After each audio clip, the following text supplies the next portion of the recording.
Photo తీసినావా? నువ్వు photo తీసినావా? ఇంకా పిఎస్లో ఉన్నా.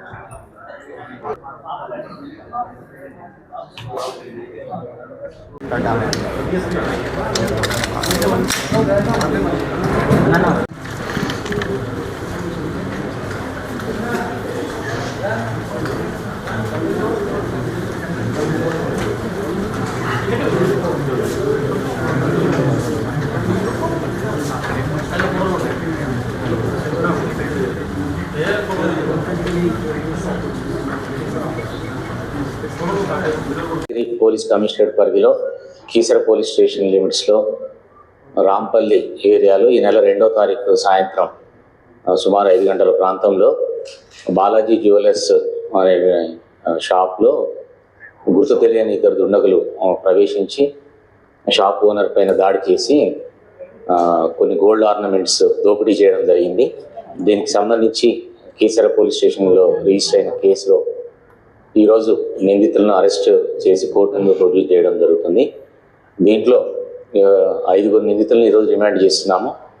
వారు ఫస్ట్ A1 వచ్చేసి నజీమ్ అజీజ్ కొటాడియా, A2 వచ్చేసి Yakinder Singh, A3 Mohammed Saif, A4 Rajender Singh, A5 Ratan Singh. దీంట్లో A1 ఎవరైతే ఉన్నారో ఈ నజీమ్ అజీజ్ అని గతంలో చాదర్ఘట్ అదేవిధంగా మేడ్చల్ పోలీస్ స్టేషన్ల పరిధిలో సిమిలర్ అఫెన్స్ గోల్డ్ జ్యువెలరీ షాప్కి వచ్చి అక్కడ కూడా దోపిడీ చేయడం జరిగింది. ఆ 2 కేసుల్లో అరెస్ట్ అయ్యి జైలుకి వెళ్ళాడు. సబ్సిక్వెంట్గా సైబరాబాద్ పోలీస్ కమిషనరేట్ వాళ్ళు పీడీ యాక్ట్ పెట్టడంతో దాంట్లో కూడా జైలుకి వెళ్ళాడు. లాస్ట్ నవంబర్లో రిలీజ్ కావడం జరిగింది. ఆ జైల్లో ఉన్నప్పుడే A2 ఎవరైతే యకీందర్ సింగ్ ఉన్నాడో ఇతను అన్ని మేకల దొంగతనాల కేసులో నిందితుడు. ఒక 5-6 కేసులు ఇతని మీద ఉన్నాయి. ఆ కేసులకు సంబంధించి అతడు కూడా అదే జైల్లో ఉండడం జరిగింది చెర్లపల్లిలో. ఆ ఉన్నప్పుడు ఇద్దరు కూడా పరిచయం ఏర్పడ్డది. ఇద్దరు కూడా కొద్ది రోజుల గ్యాప్ తోటి అక్టోబర్లో A2, నవంబర్లో A1 బయటకు రావడం జరిగింది. వాళ్ళు జైల్లో ఉన్నప్పుడే మళ్ళీ బయటకు వచ్చిన తర్వాత కూడా ఈ డబ్బు సంపాదనకు వీళ్ళు దొంగతనాలనే మార్గంగా ఎంచుకోవడం గురించి డిస్కస్ చేసుకున్నారు. సో ఎప్పుడైతే A1 మళ్ళీ బయటికి రావడం జరిగిందో A2కు కాంటాక్ట్ కావడం జరిగింది. ఇద్దరు కలిసి A1కు ఈ అఫెన్స్ల మీద ఎక్కువ నాలెడ్జ్ ఉండడంతో మళ్ళీ జ్యువెలరీ షాప్ మీద అటాక్ చేసి దోపిడీ చేయాలని చెప్పి నిర్ణయించుకున్నారు. దానిలో భాగంగా సిటీలో ఉన్నటువంటి వేరియస్ ప్లేసెస్లో జ్యువెలరీ షాప్స్లో రెక్కీ చేసుకున్నారు. వీళ్ళు అబ్జర్వ్ చేసిండ్రు. దాంట్లో ఫైనల్గా ఈ రాంపల్లి లిమిట్స్లో ఉన్న ఈ షాప్ వాళ్ళకి అనుకూలంగా అనిపించింది. ఎందుకంటే షాప్ ఓనర్ ఒక్కడే ఉన్నాడు, సపోర్టింగ్ స్టాఫ్ లేదు. అఫెన్స్ తర్వాత పారిపోవడానికి రూట్ అనుకూలంగా ఉండేది వాళ్ళకు. ఆ చుట్టుపక్కల కూడా నియర్ బై క్రౌడ్ ఎక్కువ ఉండట్లేదు అనేది గమనించి ఈ షాప్ను టార్గెట్ చేసుకున్నారు. చేసుకున్న తర్వాత దాని గురించి అని చెప్పేసి పూర్తి ప్రణాళిక ప్రకారం దానికి సంబంధించిన ఆయుధాలను ఓల్డ్ సిటీలో మామూలుగా స్ట్రీట్ వెండర్స్ దగ్గర కొనుగోలు చేయడం జరిగింది. 2 నైఫ్స్, ఒక యాక్స్, అదేవిధంగా ఒక డమ్మీ పిస్టల్ కూడా కాచిగూడలో పర్చేజ్ చేశారు. అది లైటర్గా వర్క్ చేసే పిస్టల్ అది. సో వీటన్నిటిని పర్చేజ్ చేసి పెట్టుకొని తదుపరి ఈ అఫెన్స్ చేయడం కొరకు కూడా బైక్ తెలిసిన వాళ్ళ దగ్గర బైక్ అయితే మనం ఐడెంటిఫై అవుతామని చెప్పేసి దీని గురించి ఒక బైక్ దొంగతనం చేసినారు. దాని గురించి అని చెప్పేసి వాళ్ళు సదాశివపేటకి వెళ్ళినారు. ఎందుకంటే A2కు సంబంధించిన ఎవరైతే యకీందర్ సింగ్ ఉన్నాడో అతనికి సంబంధించిన ఫ్రెండ్ సదాశివపేటలో ఉంటే అక్కడికి వెళ్ళినారు. ఒకరోజు వెళ్ళి నైట్ అవర్స్లో అక్కడి నుంచి ఒక బైక్ దొంగతనం చేసి ఆ బైక్ తీసుకొచ్చారు. దాన్ని ఈ అఫెన్స్లో యూజ్ చేయడం జరిగింది. ఆ తర్వాత ఫస్ట్ కానీ సెకండ్ కానీ ఒక డేట్ అనుకొని వీళ్ళు అఫెన్స్కు మొత్తం కూడా ప్లాన్ చేసుకున్నారు. దీనిలో భాగంగా మళ్ళీ ఇంకో 2 అక్యూజ్డ్ పర్సన్లు A3, A4లను తీసుకొచ్చారు. దాంట్లో మహమ్మద్ సైఫ్, రాజేందర్ సింగ్. వీళ్ళిద్దరు కూడా యకీందర్ సింగ్కు పరిచయం ఉన్న వాళ్ళు అదే కాలనీలో ఉంటారు. సో వీళ్ళు ఏంటంటే అఫెన్స్ కంటే ముందు గోల్డ్ షాప్లోకి ఎంటర్ అయ్యి కొంచెం అటెన్షన్ డైవర్ట్ చేస్తారు షాప్ ఓనర్ది. అదర్వైజ్ ఇంకెవరైనా క్రౌడ్ ఉంటే కూడా వీళ్ళకి ఇన్ఫార్మ్ చేయాలి. సో దట్ ఏంటంటే ఎవరు లేనప్పుడు వీళ్ళు వెళ్ళి అఫెన్స్ చేసుకోవడానికి ఈజీగా ఉంటుంది అని చెప్పేసి వీళ్ళకు కూడా దోపిడీ తర్వాత వచ్చే డబ్బులో వాటా ఇస్తామని చెప్పడం జరిగింది. దాని ప్రకారం 2వ తారీఖు నాడు సుమారు 5 గంటల ప్రాంతంలో ఫస్ట్ A3, A4 ఆ షాప్లోకి ఎంటర్ అవుతారు. వాళ్ళు ఏదో ఆర్టికల్స్ కావాలని చెప్పేసి మాట్లాడుతున్నట్టుగా నటిస్తారు. తదుపరి A1, A2 ఇద్దరు కూడా ఒకరు హెల్మెట్ తోటి ఒకరు మాస్క్ తోటి షాప్లో ప్రవేశించడం జరుగుతుంది. షాప్లోకి ఎంటర్ కాగానే షాప్ ఓనర్ మీద గొడ్డలతో A1 దాడి చేస్తాడు. దాన్ని చూసి వీళ్ళు A3 A4 పారిపోయినట్టుగా బయటకు వెళ్ళిపోయి వాళ్ళు బయట అబ్జర్వ్ చేసుకుంటారు. తర్వాత వీళ్ళిద్దరు కూడా దాడి చేసిన క్రమంలో ఎవరైతే ఓనర్ ఉన్నాడో సందీప్ బాగా ప్రతిఘటించడం జరుగుతుంది. సో దాంతో వీళ్ళ టాయ్ పిస్టల్ ఏదైతే ఉందో దాన్ని షాప్ ఓనర్ కుమారుడు కూడా అక్కడే ఉంటాడు, చిన్న అబ్బాయి, అతన్ని కాల్ చేస్తామని చెప్పేసి బెదిరించడం కూడా జరుగుతుంది.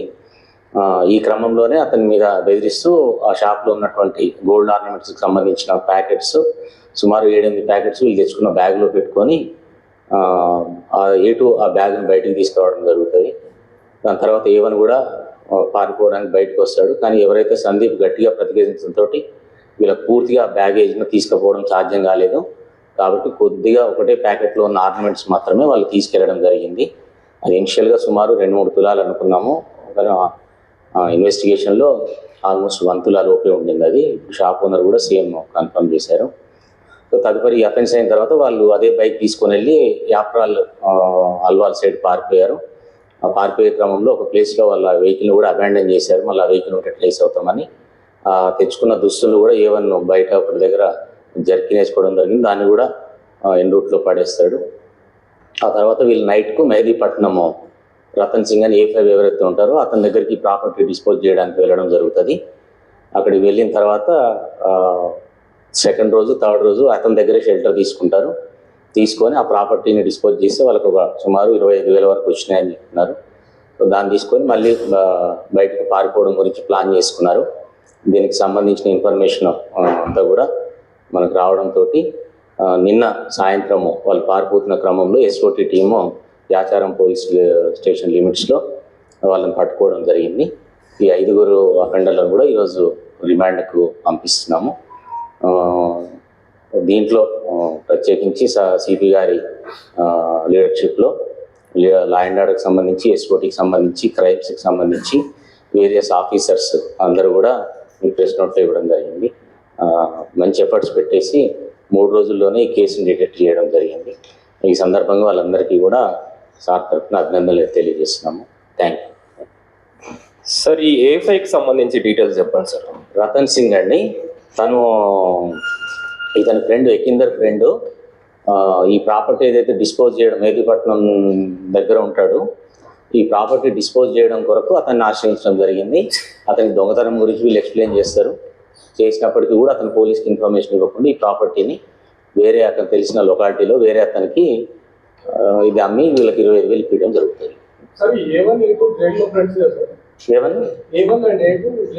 జైల్లోనే పరిచయం, అంతకుముందు పరిచయం లేదు.